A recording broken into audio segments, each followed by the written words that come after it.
For more news, like, comment, and subscribe. Is massive Hamas attack on Israel the assault Iran warned of?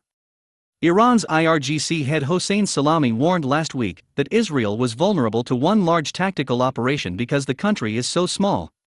The massive rocket barrage, involving some 600 rockets from Gaza in a 24-hour period, reaching the crescendo of hundreds of rockets fired around 9 in the evening, blanketing central and southern Israel, may be linked to Iran's warnings about a single, large operation.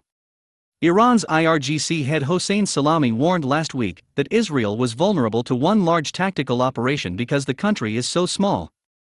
He pointed to the S-200 fired from Syria near Dimona and other threats to Israel as an example of how vulnerable the country is. The massive rocket fire launched on May 11, an unprecedented series of barrages targeting Ashkelon, attempting to test the abilities of Israel's multi-layered air defenses, appear to be part of an Iranian-inspired plan. This is because Islamic Jihad, an Iranian proxy, is involved in the rocket fire and because Hamas is backed by Iran. It isn't the first time, of course, that these groups have launched massive rocket attacks, or the first time they targeted Jerusalem and Tel Aviv. The unprecedented aspect relates in part to the volume of fire, sometimes more than 100 rockets in several minutes, and also the nature of the concentrated attack on Ashkelon. The lessons being learned by Iran are clear because the Islamic Republic and its friends among Hezbollah have all been predicting that Israel is in decline.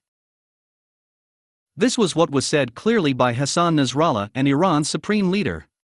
The message from Tehran was not just that Israel could be harmed by a large tactical strike, like a massive rocket fire, but also that the country is harmed by internal divisions and that it can be broken by a spark like this fire. Iran pays close attention to Israel's internal politics and media. Nasrallah also does. He was watching the story about the dozens of Israelis killed on Mount Meron. Iran has been studying Israel's method of retaliation and also its ability to manage the conflict with Hamas. This management has gone on for years, since the 2014 war. It has involved numerous rounds of conflict in which Israel would carry out airstrikes, but would avoid a ground operation. Several times over the years, Israel came close to an operation in Gaza. Hamas, Hezbollah, and Iran also know that Israel is in the midst of a political crisis, where the prime minister may face a fifth round of elections, and they have watched closely the Al-Aqsa tensions and clashes in Israeli cities such as Lod. This is the prophecy that Iran thinks is being fulfilled. The Hamas escalation, which it claimed was in response to Israeli airstrikes, appears to be far more harsh than any airstrikes would have led to. Hamas is driving the conflict. It set the rules on the evening of May 10, demanding Israeli forces leave the Temple Mount and Sheikh Jarrah. It knew this wouldn't happen.